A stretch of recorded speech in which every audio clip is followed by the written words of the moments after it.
नमः श्री वर्धमानाय निर्धूतकैलात्मने सालोकानां त्रिलोकानां यतु विद्याधर्पणमायते। हाँ जी, पांच कथाएं, छह कथाएं हैं सामने। कौन सी कथा सुनना चाहोगे? नेमी कुमार भगवान की, यशोधर भगवान मुनिराज की, अकलंग निगलंग की, सेठ सुदर्शन की, देशभूषण कुलभूषण की, या अनंतमती की? कौन सी कथा सुननी बताओ? नेमिना भगवान की। नैना भगवान की बढ़िया। बोलते हैं।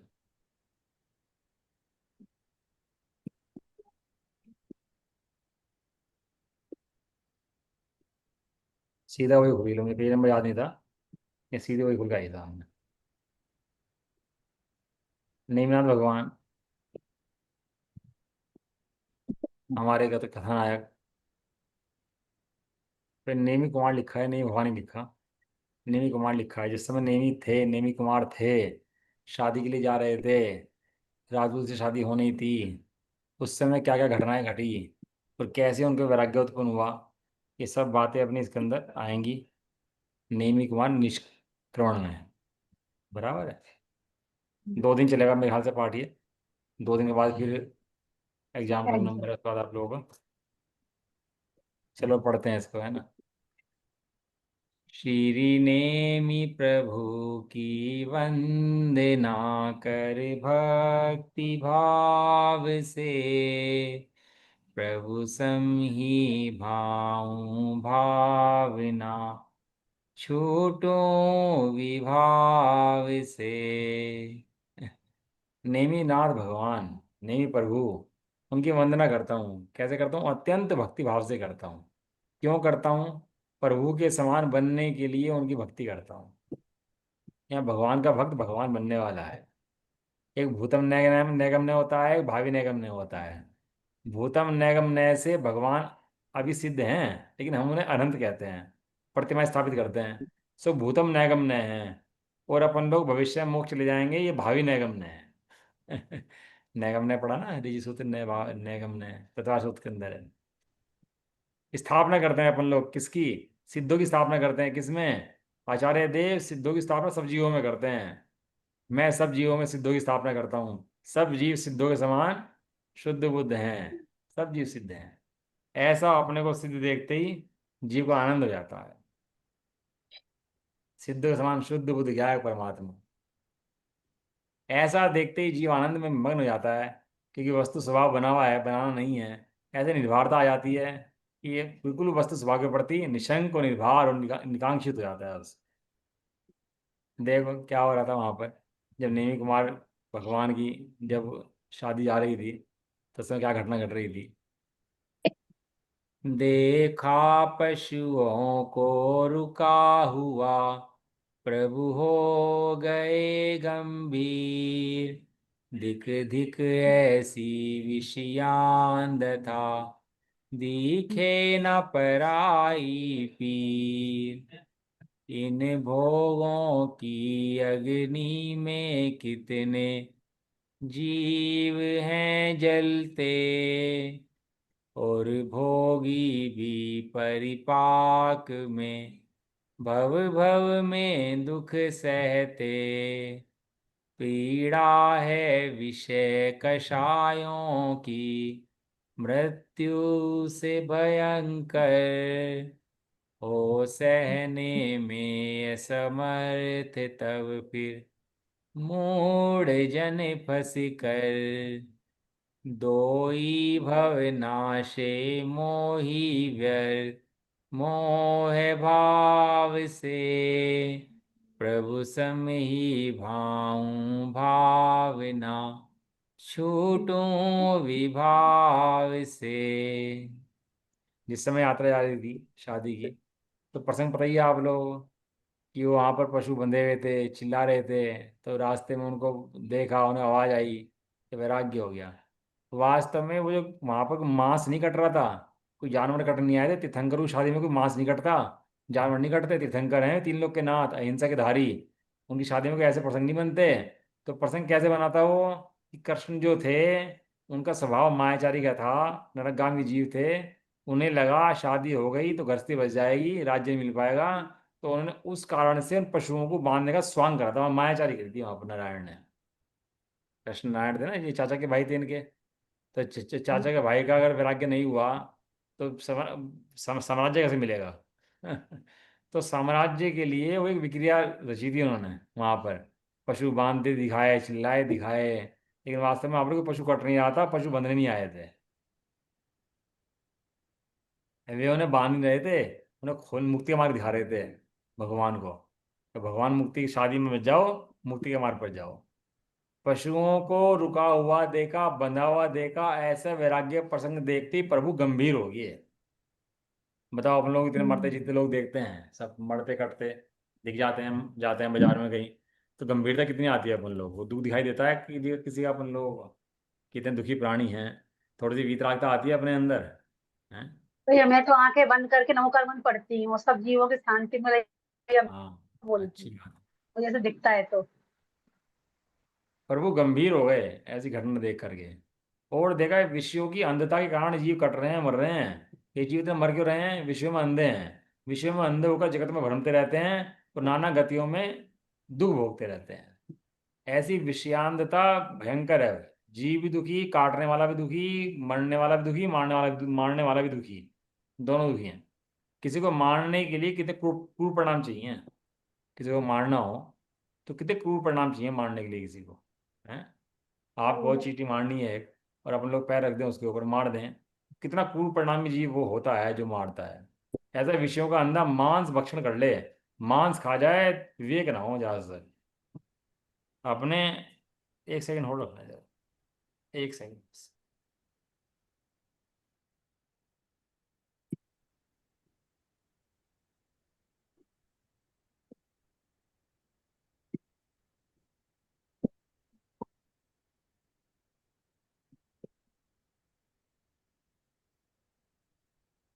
हम्म।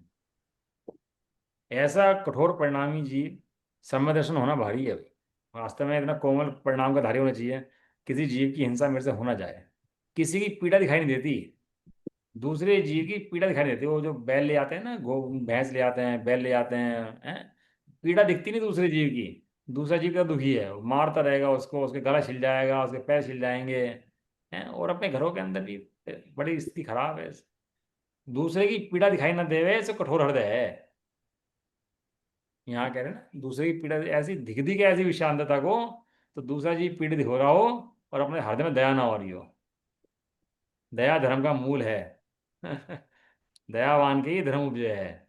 दयावान, दया रहित के धर्म कभी जीवन में प्रवेश करता नहीं है। ये भोग की अग्नि है, और उसमें कितने जीव जल जल के मरते हैं। ये भोग जो है ना, इनकी अग्नि जल रही है भोगों की। दिन रात विषयों की अंधता में जीव पागल है, वो जलते रहते हैं। और उसका फल भी आता है, तो उसके फल में आनंद मानते हैं, फिर से दुख भोगते हैं। भोगों का फल सुख नहीं होता। ना तो भोग सुखकारी हैं, ना भोगों का फल सुखकारी है। भोग भी दुखकारी हैं और भोगों का फल भी दुखकारी है।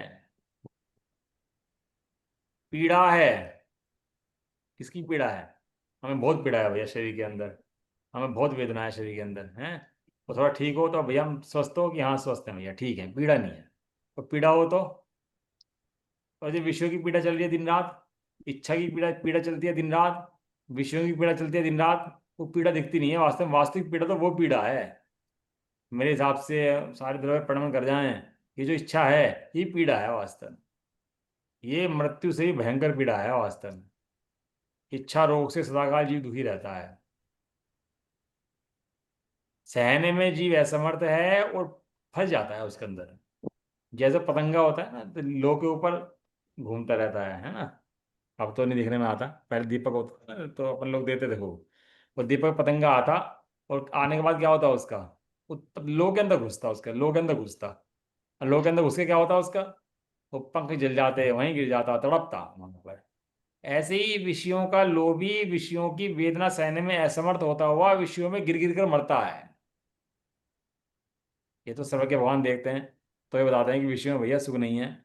जो संसार विषय सुख होता, तीर्थंकर के त्यागे, काहे को शिव साधन करते। संयम से अनुरागी। संयम से अनुरागों, अनुरागे काहे को छोड़ते।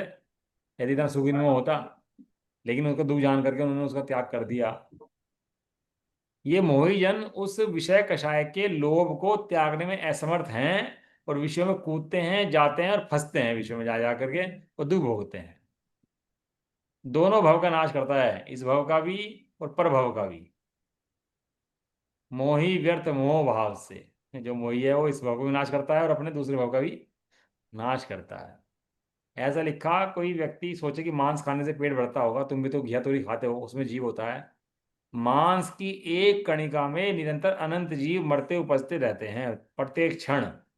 और जो परिणामों की बहुत गहरी जो कमी है ना, जो बहुत कठोरपन, वो दिखाई देता है अभक्ष भक्षण करने से, मांस आदि का भक्षण करने से। देखो क्या विचार कर रहे हैं, ये दिखा रहे हैं ज्ञानियों के विचार कैसे होते हैं। जिस समय ऐसा प्रसंग बनते हैं तो ज्ञानी के विचार कैसे होते हैं, अपन लोग देखें अपने विचार कैसे होते हैं। हम्म। हैं, कोई जीव कहीं मरते दिखाए, सुलसुली मरी दिख जाए, कीड़ा मरा दिख जाए, ठीक है हटाओ इसको साइड करो। अपने को दया नहीं उपजती हृदय ज्ञान।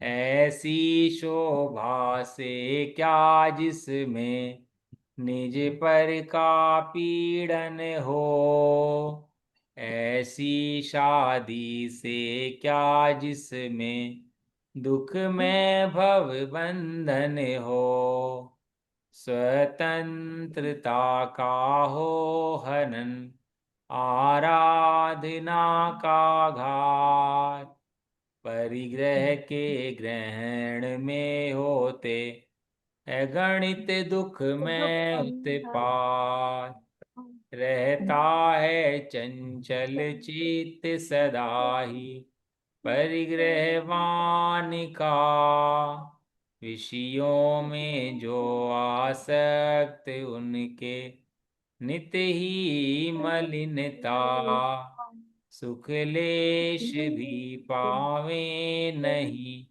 अज्ञान भाव से, प्रभु सम ही पाऊं भावना छूटू विभाव से। अपन शोभा यात्रा निकालते हैं भगवान की, ध्यान रखते हैं भैया कोई अभक्ष भक्षण ना हो, कहीं जीवों की हिंसा ना हो, रास्ते में जीव हटा देते हैं, गंदगी हटा देते हैं, कितना ध्यान रखते हैं अपन शोभा यात्रा में भगवान की। ऐसी अपनी कोई शोभा यात्रा हो तो उसमें बहुत ध्यान रखना चाहिए, कोई हिंसा वाला काम ना हो, आलू आदि अभक्ष भक्षण ना बने, अनछना पानी प्रयोग ना हो। बात धन कम ज्यादा की नहीं है, दिखावे की नहीं है, बात यह है कि उसमें हिंसा नहीं होनी चाहिए। अपन लोग प्रोग्राम बड़े बड़े कर दें अपने, हैं, और उसमें हमारा ठिकाना नहीं हो बिल्कुल भी, पंच कल्याणक कर दें, धर्म के कार्य बड़े बड़े कर दें, और उनके अंदर छने पानी का, आलू का, जमीकंद का, रात्रि का ठिकाना ना हो, तो बताओ कैसे कैसी की यात्रा है वो, क्या करा तुमने? तुमने उल्टा पाप ही बोया भैया।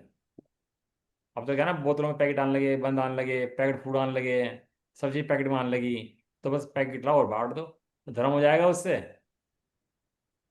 धर्म नहीं होगा, उल्टा बहुत भयंकर पाप बनेगा। ऐसा, ऐसी शोभा से क्या है कि जिसमें निज पर का पीड़न हो, दिखावे में मरे जा रहे, और अपने अपना आप भी चैन से नहीं बैठ सकता, और दूसरों को भी चैन से नहीं बैठने दे सकता। ऐसी शादी से क्या जिसमें दुख में भव बंधन हो। अब शादी का राग एक समय का होता है, वो कषाय होती है, काम कषाय, उसके वशीभूत राग शादी हो जाती है, और बाद में क्या होता है, वो काम कषाय तो कहीं रह गई, और बाद में ढोया ढाई रहेगी बाद में। अब ढोते रहो जिंदगी भर बैठे हुए, एक कषाय के परिणाम से, जैसे पतंगा जलता है ना अग्नि के अंदर, ऐसे काम का लोभी जलता है, पूरी जिंदगी गुलामी करता है फिर उसके बाद। भैया जी, एक स्वतंत्र, चीज पूछूं। हाँ। जैसे महावीर जी वगैरह जाते हैं तो वहां पे वो होती है ऊंट गाड़ी वगैरह, या कहीं पे घोड़ा गाड़ी होती है, उसमें हम बैठ के जाते हैं तो उसमें हमें पाप लगता है? हाँ बिल्कुल लगता है, जहाँ पे जरूरत ना हो वहां पर तिरंजों का प्रयोग बिल्कुल नहीं होना चाहिए। जहाँ पर अपन लोग जा सकते हो, पैदल जा सकते हैं, तिरंजों का प्रयोग ना हो वहां पर कर सकते हैं। अपन लोग चले गए थे पर कुफरी, बहुत पहले की बात है, तो वहां पर वो घोड़ा पहले जा रहे थे, और वो घोड़ा बहुत परेशान था बेचारा, कैसे कैसे जा रहा था गड्ढों में, तो मुंह पर पहुंच गए, वहां पर पहुंच तो गए, इतना रोए बैठ करके यार हम क्यों कराना है ऐसा काम। उसके बाद नियम लिया कि मौज मस्ती के लिए कभी किसी तिरंज का प्रयोग नहीं करेंगे। इतना दुख हुआ, इतना पीड़ा हृदय में, इतनी पीड़ा घुसी, कहना नहीं ये काम योग्य नहीं है बिल्कुल भी। अपनी मस्ती के लिए हम किसी तिरंज को दुखी करें, ये तो बिल्कुल भी अच्छा नहीं। अच्छा क्वेश्चन आपने पूछ लिया। किसी काम के अंदर रथयात्रा के नाम पर भी, किसी नाम पर भी, है ना, वो आप अपने हाथ से खिला दो। लड्डू, पेड़े, केला, जो भी, गन्ना, जो भी खाना चाहते हो तिरंज, उसको मन प्रसन्न हो उसका। पहली बात तो जो भी तिरंज अपने प्रयोग में आ रहे हैं उन तिरंजों का मन प्रसन्न रहना चाहिए। आप गाय का दूध भी लाते हो तो गाय प्रसन्न रहनी चाहिए। जो भी तिरंज के आप प्रयोग कर रहे हो, जो भी होता है साथ में, उन्हें देख लो वो खुश हैं कि दुखी हैं। पहली बात तो ये, अगर वे दुखी हैं तो आप खुशी कभी नहीं रह सकते। समझाया? भैया जी, हाथी पर है वो निकालते भगवान जी, फिर बैठ पंचकल्याणक में उस पे बैठाते हैं, तो फिर किस यशोधरा पे? इंद्र को किस पे? पंचकल्याणक में हाथी पे। हाँ, तो उस हाथी का ध्यान रखो ना भैया, हाथी को गन्ने खिलाओ ना उसको ला करके, जिससे उसको भी लगे नहीं कि हाँ आज कुछ काम हो रहा है। नहीं, तो वो भी तो परेशान होता होगा ना, बैठते हैं उस पे परेशान की दो बात चार नहीं, चार लोग देखो क्या बैठते है, हैं। दो दो दो चीजें हैं। एक तो अगर तिरंचों को इस तरह हम नहीं बुलाएंगे तो तिरंच तो कटने चले जाएंगे, वो तो मार देंगे लोग। उस तरह इस तरह प्रयोग चलता हाँ रहेगा और तिरंचों का जीवन चलता रहेगा उनसे। हाँ। तो उससे क्या है, लेकिन को ध्यान रखना चाहिए उस चीज के अंदर। ऐसा ना हो वो दुखी हो रहा हो अंदर में। है ना? अब क्या हुआ कि अब पहले गोबर थी, तो गोबर से उपले बनते थे, जो भी काम गोबर से होते थे। तो उससे क्या होता है, बूढ़ा जानवर भी होता था, कीमत होती थी उसकी, कि कुछ नहीं दे रहा, गोबर तो दे रहा है कम से कम। तो उस गोबर से क्या होता था, वो रसोई बनती थी। और वो गैस आ गई तो गोबर की जरूरत खत्म हो गई। तो गोबर की जरूरत खत्म होने से वो जो तिरंज थे बूढ़े, उनकी जरूरत खत्म हो गई। उधर मांसाहारी बढ़ गए, उन्होंने उनको काट काट खाना शुरू कर दिया। आज के दिन मेरे ख्याल से 1%, आधा परसेंट भी भैंस, तिरंज, जीव ऐसे नहीं होंगे जो बुढ़ापे में कटते ना हो। जितने भी अपन लोग ला रहे हैं खाने, सब 100% का रेशियो है सबका, इतने कत्ल खाने और इतने मांसाहारी लोग हो गए हैं। लेकिन अपन लोगों का फर्ज है जितना हो सके उतना ध्यान रखें। सब खाते हैं, उनको देखते ही नहीं क्या खा रहे हैं। अपन ऐसा भी ना करें कि बिल्कुल प्रयोग बंद कर दें जिसका भी उनसे हिंसा बढ़ जाए। और प्रयोग करें तो इतना करें कि उस जीव की ध्यान जरूर रखें, उस जीव का। दोनों ही बातें बड़े मौज विवेक मस्ती में यूज नहीं करना चाहिए अपन ने, मतलब बेफालतू का यूज मस्ती नहीं के लिए करना तो चाहिए। बिल्कुल भी यूज नहीं करना चाहिए। ठीक। लेकिन जितना प्रयोग करो उतना ध्यान रखो उसकी खुशी का भी, केवल अपनी खुशी का ध्यान मत रखो, उसका भी ध्यान रखो कि उसका मन भी प्रसन्न है कि नहीं है। वो तो दुखी नहीं है।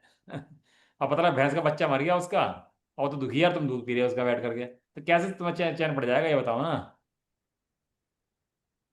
और ले वो तो निकालना है उसको, तो वो तो इंजेक्शन लगाएगा निकाल लेगा। और वही अपने यहाँ आ जाए और वो अपन लोग पिए, तो परिणाम खराब नहीं होंगे क्या अपने? तो इसलिए बड़ा विवेक का काम है जैन लोगों का, बड़ा बड़ा भैया विवेक चाहिए सब चीज़ों के अंदर। ऐसे नहीं है, बड़ा विवेक बहुत ज़्यादा है। अच्छा क्वेश्चन पूछ लिया आपने, बढ़िया। स्वतंत्रता का हो हनन शादी विवाह का बंधन है, इसको बंधन बोलते हैं ना, जब शादी होती है बंधन बोलते हैं। तो बंधन माने बंध गया अब, यानी कि स्वतंत्रता खत्म, अब बंधेगा भैया। है ही बंधन, इसका नाम ही बंधन है। आराधना का घात होता है इससे। इसलिए कह रहा भैया मैं चक्कर में नहीं पड़ता, मैं तो अपनी आराधना करूंगा और स्वतंत्र रूप से रहूंगा। परिग्रह के ग्रहण में होते अगणित दुख में उत्पाद। जितना परिग्रह ग्रहण करता है उतने उसके दुख बढ़ते चले जाते हैं। परिग्रह बढ़ता है तो सुख बढ़ता है कि दुख बढ़ता है, बताओ ये, क्यों ले दुख। लीजिए। दुख बढ़ता गणित बताओ, बनिया लोगों के लिए बढ़िया गणित है ये। जो बनिया लोग हैं दुख है दुख। उन्हें तो विचार दुख करना बढ़ता चाहिए है। कि जितना जितना परिग्रह बढ़ा। परिग्रह। आज एक आदमी लखपति है, कल करोड़पति हो गया, फिर 100 करोड़पति हो गया, फिर अरबपति हो गया, खरबपति हो गया। या एक आदमी थोड़ा थोड़ा नेता है, फिर बड़ा नेता बन गया, वो बड़ा नेता बन गया, मंत्री बन गया, सब बन गया। तो उसका सुख बढ़ा कि दुख बढ़ा? दुख बढ़ा है। अब ये लगेगा दुख बढ़ा है तो भागदौड़ कम हो जाएगी। वो लगेगा सुख बढ़ा तो उन्हें देख देख के भागदौड़ बढ़ जाएगी। अब जितने दिखते हैं ना गाड़ी बंगले कोठे में बैठे हुए, अत्यंत दुखी प्राणी है भैया सर। ये परिग्रह के ग्रहण में अगणित दुख उत्पाद मचते हैं अंदर में। और जीव को बड़ा खेद होता है, जितना बड़ा नाम होता है जब खराब होता है ना वो तो दुखी होता है। और जितना ज्यादा परिग्रह होता है, जितना नाश होता है, तो उतना ज्यादा दुखी होता है वो जीव। बड़े बढ़िया दो सिद्धांत दिए। परिग्रहवान का चित्त चंचल रहता है और विषय आसक्त का जीव सदा मलिन रहता है। चंचल होता है ना, बैठ नहीं सकता। जैसे ऊंट हो तो चलता है, तो पीठ पर ऊंट की सवारी करना चाहो आप तो कर सकते हो ऊंट की सवारी। चंचल है। और मलिन हो, मलिन पानी पी सकते हो? तो परिग्रहवान जिसके परिग्रह की आसक्ति है, उसका चित्त चंचल रहता है। कहाँ से कमा लूं, कैसे इकट्ठा कर लूं, कैसे खर्च ना हो जाए, कैसे निकल ना जाए, कैसे गांठ बांध के रख लूं अपने पास, और ज्यादा एक के दो, दो के चार कैसे हो जाएं, किसे लूट लूं, किसे खसोट लूं, 1 रुपए में 5 चवन्नी कैसे बने। बोले लीजिए, पता होगा आपको तो, 1 रुपए में 5 चवन्नी। सुना है? 1 रुपए में 5 बननी चाहिए कि उसको, प्रज्ञावान को, यानी 1 रुपए का बदले 1.25 रुपए। और जो विषय कषाय वाला होता है चित्त मलिन रहता है, वो सदा विषय को ढूंढता रहता है, कहाँ मेरी पूर्ति हो जाए, विषय की कोई पूर्ति कर दे। अपने स्वार्थ से मतलब है, दूसरा मरे चाहे जिए, बस मेरे विषय पूरे हो जाने चाहिए बस। सुख लेश वो पाता नहीं है ऐसा जीव जो परिग्रह विषय में आसक्त रहता है और अज्ञान भाव से दुखी बना ही रहता है वो। पापों के बीज इंद्रिय सुख तो दुख में ही अरे, परिलक्षी इंद्रिय ज्ञान भी अज्ञान जान रे। अतीन्द्रिय सुख ही सुख जो पाते हैं जितेंद्रिय, वे ही शिव साधक हैं जिन्हें हो ज्ञान अतीन्द्रिय। अतीन्द्रिय ज्ञानानंद में शुद्धात्म ही है सार, है सहज ज्ञेय ध्येय रूप मुक्ति का आधार। शुद्धात्मा प्रभु नित्य निरंजन स्वभाव से, प्रभु सम ही भाऊं भावना छूटूं विभाव से। जिनकी हत इंद्रियां जीवित हैं उनको दुख स्वाभाविक है, जिनकी इंद्रियां हनन करती हैं उनको दुख स्वाभाविक है। ये इंद्रियां जीव का वध करती हैं और जीव इनके द्वारा वध को प्राप्त होता है। इंद्रियां क्या करती हैं जीव को? अब सोए तो उठने की चिंता, उठ जाए सोने की चिंता, खा ले पीने की चिंता, पी ले खाने की चिंता, खा ले निकालने की चिंता, निकल जाए खाने की चिंता, सदा काल एक चिंता सदा रहे। शादी, बच्चे हो जाए तो शादी की चिंता, शादी हो जाए तो सही रहे उनकी चिंता, शरीर में रोग ना हो इसकी चिंता, शरीर में रोग जाए तो ठीक कैसे हो उसकी चिंता। सदा काल कोई समय बिना चिंता के इंद्रिय सुख में जाता नहीं है। इंद्रिय सुख सदा इस जीव को बेचैन रखता है, चैन से बैठने नहीं दे सकता इसको ना। इंद्रिया जो है चैन से बैठने दे नहीं सकती। ये इंद्रियों को शत्रु लिखा, मित्र नहीं लिखा। इंद्रिया क्या है? शत्रु की मित्र हैं। अब देखना इधर कल बैठ के, आप भी बैठ देखना कि शत्रु क्यों कहा है इनको। क्योंकि इसका जी से बद्धघातक संबंध है। ये जी का वध करती हैं और इसके द्वारा जी का वध होता है, दुखी होता है। जी वध होता है मतलब जी दुखी होता है इनके द्वारा, इंद्रिय द्वारा। इसलिए भगवान ने, मुनिराज ने जितेंद्रिय कहा उनको, उन्होंने इंद्रियों को जीत लिया। इंद्रियों के द्वारा वध को प्राप्त नहीं होते, इंद्रियों के चक्कर में आते नहीं। पापों के जो बीज हैं वे इंद्रिय सुख हैं। पाप का बीज लिखा दुख बीज, शास्त्र के अंदर शब्द आया इसका, पढ़ने शास्त्र के अंदर, दुख के बीज। इंद्रिय सुख को लिखा दुख का बीज। या बीज बो आप किसी चीज का, आम का बीज बो हो गया तो आपको क्या पता है क्या निकलने वाला है इसके अंदर से? आम निकलेंगे, सब चीज निकलेंगे, है ना। और नीम का बीज बो तो नीम निकलेगा, कड़वा निकलेगा, आम मीठा निकलेगा, पता है ना। इंद्रिय सुख के लिए तुम जो जितना कार्य करते हो वे समस्त दुख रूप हैं, वे समस्त दुख हैं, ये कहना चाह रहे हैं। ये तो हमारा महाभाग्य, हम लोग सुन लेते हैं। ये तो पूरी दुनिया इन्हीं चक्कर में लगी हुई है कि विश्व की पूर्ति हो जाए, सुख हो जाए, बस जहाँ विश्व की पूर्ति होती है वहां जाओ, ना कोई मतलब ऐसा। आगे लिख रहे, परलक्षी इंद्रिय ज्ञान भी अज्ञान जान रे। जिस ज्ञान का लक्ष्य पर के ऊपर है वो अज्ञान है, और जिस ज्ञान का लक्ष्य अपने ज्ञान आत्मा के ऊपर है वो ज्ञान है। सदाकाल बाहर ढूंढता रहता है, बाहर में घूमता रहता है, बाहर में फिरता रहता है, वो सब अज्ञान है। क्योंकि वो क्या है? वो परलक्षी है, पर का लक्ष्य करता है। क्या करता है वो? पर का लक्ष्य। पर का लक्ष्य करने लगा। अतीन्द्रिय सुख जो पाते हैं वे जितेंद्रिय हो जाते हैं। जिन्होंने इंद्रिय से रहित सुख जो वर्तमान में है, अभी है, ऐसा नहीं बनेगा, अभी इंद्रियों के काल में भी अतीन्द्रिय सुख है, अतीन्द्रिय स्वभाव है। जो उस अतीन्द्रिय स्वभाव को इंद्रियों के काल में भी देख लेता है वो जितेंद्रिय हो जाता है, अतीन्द्रिय सुख यानी सिद्ध दशा को प्राप्त कर लेता है। और जो इंद्रिय सुख को नहीं देखता अपने, और जो इन इंद्रियों में लगा रहता है, वो इंद्रिय में रमता रमता एक इंद्रिय बन जाता है। जो इंद्रिय चाहता है उसको इंद्रिय मिलती हैं, जो अतीन्द्रिय चाहता है उसको अतीन्द्रिय मिलता है। जो जानता मैं शुद्ध हूं वह शुद्धता को प्राप्त हो, जो जानता अविशुद्ध वह अविशुद्धता को प्राप्त हो। प्राप्त हो। अभी इस इंद्रिय के काल में भी तो अतीन्द्रिय सुख का भोग कर सकता है, अभी अभी बैठा बैठा। इस सर्वज्ञ ने बताया है ना।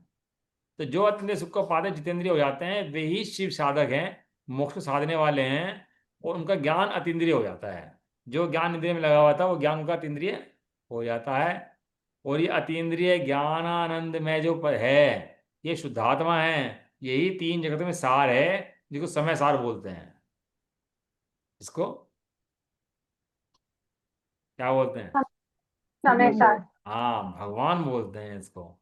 ये कैसा है भगवान? इंद्रियों के काल में इंद्रियों में गया नहीं, इंद्रिय रूप हुआ नहीं, और अपने में परिपूर्ण रहता है, वो शुद्धात्मा। वही सहज ज्ञेय है, ज्ञेय माने जानने योग्य है, ध्येय माने ध्यान योग्य है। और ये भगवान आत्मा ही मुक्ति का आधार है। इसी के द्वारा मोक्ष होता है। इसके द्वारा क्या होता है? मोक्ष। ऐसा नहीं है इंद्रिय सुख को बढ़ाओ और बढ़ाओ और बढ़ाओ तो अतीन्द्रिय सुख हो जाएगा। ऐसा नहीं है। इंद्रिय सुख की और अतीन्द्रिय सुख की जाति ही अलग है। एक कड़वा है और एक मीठा है। अतीन्द्रिय सुख अत्यंत स्वादिष्ट है, और इंद्रिय सुख अत्यंत दुखरूप कड़वा है। ऐसा आधार है मुक्ति का। इसलिए शुद्धात्मा प्रभु नित्य है, निरंजन है। जब आप शुद्धात्मा है, प्रभु है, सदाकाल है, तो चाहे जब देख, तो जहां देख, कर्मों की कालिमा का प्रवेश तेरे स्वभाव में कभी भी हुआ हम्म। नहीं है। तो अमूर्ति है भैया, तो ज्ञानमय तत्व है। देखता नहीं है बस इसलिए दिखता नहीं है, देखे तो दिख जाए। तृप्ति सहज ही प्राप्य निज में निज से ही सदा, है झूठी कल्पना भोगों से तृप्ति ना कदा, रहते तृप्त मूढ़ आत्मज्ञान के बिना, कितने भव यूं ही बीत जावे संयम के बिना, होते हैं हास पात्र झोले दीप भी गिरते, पाकर भी आत्मज्ञान फिर जग जाल में फंसते, कल्याण का अवसर गवावे मूढ़ भाव से, प्रभु समी पाऊं भाव न। छू छू विभाव से। हम्म।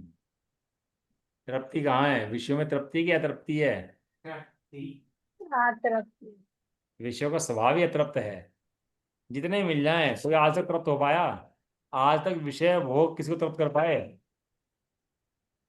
तृप्त कर सकते हैं?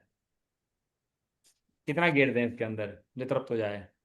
अग्नि के अंदर कितना कितना ईंधन गेर दें कि अग्नि बुझ जाए? कितना पेट्रोल गिर दें अग्नि के अंदर कि अग्नि बुझ जाए?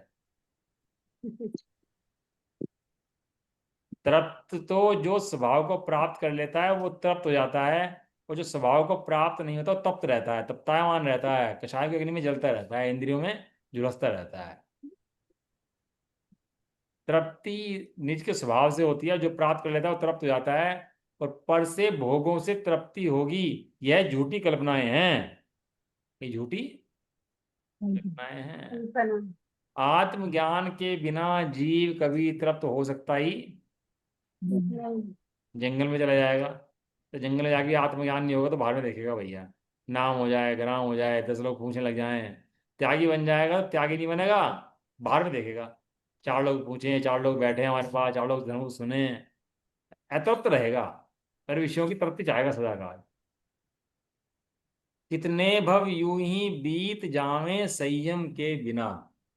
हैं? कितने भव मनुष्य हो गए प्राप्त कर लिए जीव ने, लेकिन इस आत्मज्ञान के बिना सारे भव खराब कर दिए। और इतनी बड़ा लिख दे, जो जो दीप गिरे, दीपक हाथ में ना हो, अंधा हो, गिर जाए समझ में आ जाए, लेकिन जिसके आंख है और हाथ में दीपक है वो भी गिर जाए तो? कहा था ना उसने, अंधे का पुत्र अंधा। जिसके ऊपर भी पूरी महाभारत छिड़की थी। कहते महाभारत क्यों हुई? द्रौपदी। महाभारत क्यों द्रौपदी। हुई? कह द्रौपदी ले ने एक वचन के कारण पूरी महाभारत होगी। अंधे का पुत्र अंधा। अंधा, इतनी बात उसने कही थी। ऐसे ही ये आंख वाला होते भी अंधे जैसे काम करता है। अंधे जैसे काम करता है मतलब आत्मज्ञान तो पाया, शास्त्र तो पाए, सब उससे बात कर ली, आत्मा को देखता नहीं, आत्मज्ञान नहीं करता। आत्मज्ञान नहीं पाता, जगत में फंस जाता है, जंजाल में फंस जाता है। स्वाध्याय नहीं करता, शास्त्र नहीं पढ़ता, चिंतन नहीं करता, ध्यान नहीं, कुछ नहीं, मतलब कल्याण का अवसर मिला है लेकिन मूड भाव से गवा देता है। इसलिए भैया प्रभु जैसे बन जाओ, प्रभु से भाव भावना, छूटो विभाव से। से। भगवान को जब जीव दिखाई दिए हैं तब ये भावना भारे, और ये कह रहे तुम भी ऐसी भावना भा सकते हो, तुम भी ऐसी भावना भाओ। बड़े पढ़े लिखा हुआ पाठ है ना, भगवान की जो वैराग्य है उसके ऊपर लिखा हुआ है।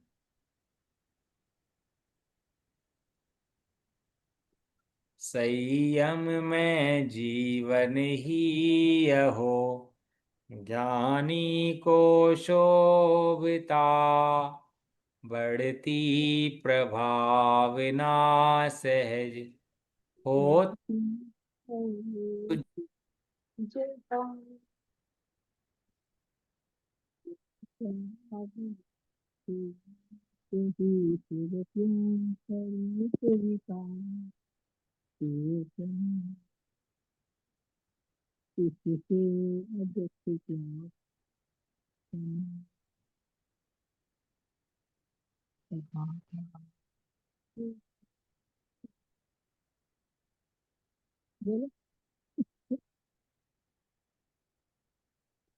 आवाज चली गई।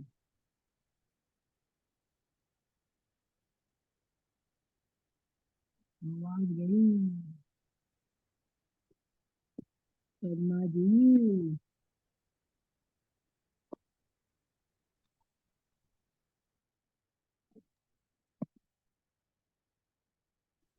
अभी भी नहीं आ रही है आवाज? भी आ रही है। वो सब चली गई। संयम में जीवा, बढ़ती प्रभावना सहज होती है पूजता, जो त्यागने के योग्य ही फिर क्यों करूं स्वीकार। इससे अधिक क्या कायरता नर भव की जिसमें हार। क्षण भी विलंब योग्य नहीं कल्याण मार्ग में। निरपेक्ष हो बढ़ना मुझे अब मुक्ति मार्ग में। निर्ग्रंथ हो आराधु निज पद सहज भाव से। प्रभु समी भाव भावना छूटो विभाव से। अब तो नेमी कुमार भावना भारे उन पशुओं को देख करके। अभी तो भावना चल रही है, अब तो कहाँ शुरू नहीं हुआ कि आगे हुआ क्या। अभी तो पशुओं को देखा और कैसे वैराग्य का प्रसंग को घटा अंदर में, क्या तत्व चर्चा उनके अंदर में चली, ये उसकी बात है। ज्ञानी के अंदर में सदाकाल तत्व चलते रहते हैं, तत्व चर्चा अंदर में चलती रहती है। बाहर में भिखारी दिखाई दे, कीड़े दिखाई दें, दुखी जी दिखाई दें, तो अंदर में तत्व शुरू हो जाता है उसके। देखो कर्मों की दशा कैसी है भैया, ये मोह ने जीव को मार रखा भैया, इसलिए मोह का अभाव करना योग्य है। सदाकाल ऐसा चिंतन ज्ञान को चलता रहता है। ज्ञानियों को तो संयम में जीवन ही शोभता है। जैसे स्त्री हो, शादी हो जाए तो श्रृंगार सहित ही अच्छी लगती है, बिना श्रृंगार के जाए तो। जैसे विवाहित स्त्री का श्रृंगार करना जाना अच्छा लगता है, ऐसे ज्ञानियों को संयम ही अच्छा लगता है। बिना संयम का जीवन तो कैसा है? बड़े बड़े का सेंटेंस है। बिना संयम का जीवन बिना ब्रेक की गाड़ी के समान है। असंयम जीवन कैसा है? गाड़ी तो है कि बिना ब्रेक की गाड़ी के समान है, भाई तो जाकर ठुकेगी पक्का। बड़े पंडित ने बहुत अच्छा लिखा। जो संयमी जीव होता है उसके निमित्त से सहज प्रवाहना होती है, जीव जुड़ते हैं उससे, जीव समझते हैं वो क्या करता है। वो जो संयम है उसका वो प्रवाहना का भी है, कोई दिखावा करे उसका नहीं, उसके संयम से प्रवाहना होती है और उसकी पूज्यता होती है। संयम से दो काम बताए, एक तो प्रभावना और दूसरी, पूज्यता। हाँ, एक संयम ऐसी नींव है जो प्रभावना भी कराता है और पूज्य बनाता है। फिर जो त्यागने योग्य भोग हैं उन्हें मैं स्वीकार क्यों करूं? क्यों? क्योंकि इससे तो मेरी निर्भव की हार है, ये कायरता है। मैं विषय भोगों का गुलाम बन के रहूं, ये तो कायरता है। क्या है ये बड़े बड़े पैसे वाले गुलाम हैं, नेता मंत्री गुलाम हैं, ये गायक खिलाड़ी, ये सब गुलाम हैं। किसके गुलाम हैं? विश्व के गुलाम है सब। सब विश्व की सेवा करते हैं। इसमें निर्भव की हार है, इसलिए मैं अब क्षण मात्र भी इस कल्याण के मार्ग में विलंब करना नहीं चाहता। एक दिन भी मेरा आराधना के बिना ना बीते, ऐसी भावना ज्ञानी को निरंतर रहती है। निरपेक्ष होकर अब मैं मुक्ति मार्ग में बढ़ जाऊं, और निर्ग्रंथ होकर मैंने मुनि होकर अपने निज पद को सहज भाव से आराधना उसकी कर। ठीक है जी। अब ये जो है 5 छंद हो गए अपने, और कितने टोटल इसके अंदर देख लेते हैं एक बार। टोटल है इसके अंदर 11 छंद। तो 6 छंद जो है अपन लोग कल पढ़ लेंगे इसके। अभी का समय हो गया मेरे ख्याल से, है ना? और राजुल और ये श्लोका, राजुल ने क्या करा कैसे करा वो सब आगे बातें आएंगे। चलो ये बढ़िया है, कोई आज नेमिनाथ है। जो पाप कर्म हमारे से अनजाने में हो गए, जैसे बैलगाड़ी में बैठ गए, कुछ हो गए, तो उसका पश्चाताप के लिए क्या कर सकते हैं? हाँ, तो उसके लिए नियम कर दो कि आइंदा नहीं बैठेंगे बस। और जो पहले हो चुके हैं उसका भी पश्चाताप करना चाहिए। हाँ, उसी से हो जाएगा काम उसका भी, कि आगे नहीं बैठेंगे, आगे ऐसी गलती नहीं करेंगे। सबसे बढ़िया नियम का प्रायश्चित यही है कि दोबारा गलती ना हो, ये नियम का सबसे बड़ा प्रायश्चित है। अब क्या हुआ, अब कुछ ने खा लिया, आलू खा लिया, तो एक दिन का छोड़ दिया कुछ ना कुछ, अब फिर से वही चल पड़ा। ऐसा नहीं है भैया, ये दोष लगा है तो प्रायश्चित ये है कि आइंदा दोष ना हो, सावधानी रखो। सावधानी ही प्रायश्चित है। क्या कहा? सावधानी प्रायश्चित। बस अभी जीवन भर का हो गया अब आपके लिए प्रायश्चित है। ठीक है। ध्यान रखो, है ना भैया, सब चीजों का थोड़ा विवेक से रहे अपन लोग। निज निधि निज में बताई, के लिए प्रेमा को बंधु। सत्य नोमण मुखार मंत्र।